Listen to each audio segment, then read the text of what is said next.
అందరికీ నమస్కారం. మా ఓం యూట్యూబ్ ఛానల్కి స్వాగతం, సుస్వాగతం. ఈరోజు రామాయణం 49 ఎపిసోడ్ శ్రీరాముడి పట్టాభిషేకం.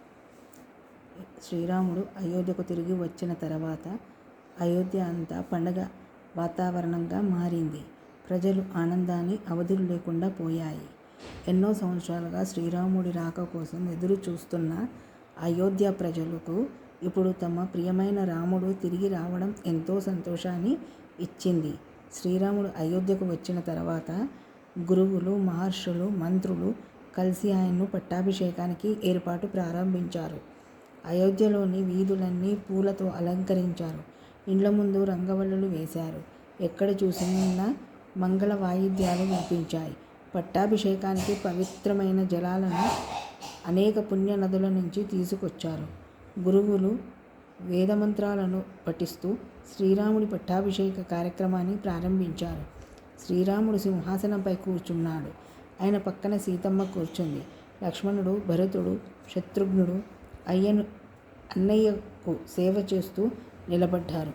గురువులు పవిత్ర జలాలతో శ్రీరాముడికి అభిషేకం చేశారు. ఆ సమయంలో దేవతలు పుష్పవర్షం కురిపించారు. అయోధ్య ప్రజలందరూ ఆనందంతో జై శ్రీరామ్ అంటూ నినాదాలు చేశారు.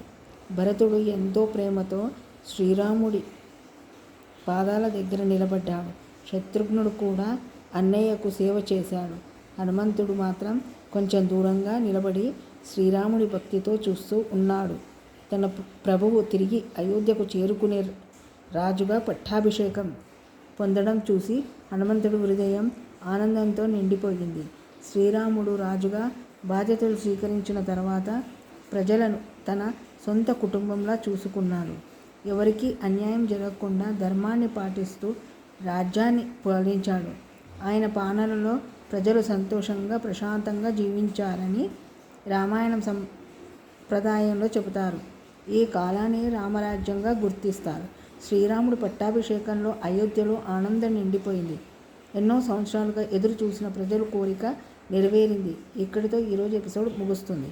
ఈరోజు నీతి: నిజమైన నాయకుడు తన కోసం కాకుండా ప్రజల కోసం పనిచేస్తాడు. ధర్మంతో పోలిస్తే అందరి ప్రేమ, గౌరవం లభిస్తాయి. రేపటి ఎపిసోడ్లో రామరాజ్యం ప్రజల జీవితం ఎలా ఉండేది, శ్రీరాముడి పాలనలో జరిగిన ఒక ముఖ్యమైన సంఘటన ఏమిటి? ఈ వీడియో మీకు నచ్చితే ప్లీజ్ లైక్ చేయండి. ఇంకా మీ కుటుంబ సభ్యులతో, స్నేహితులతో షేర్ చేయండి. మీ రామాయణం తదుపరి భాగాల కోసం మా ఛానల్ను సబ్స్క్రైబ్ చేయండి. ధన్యవాదాలు. జై శ్రీరామ్.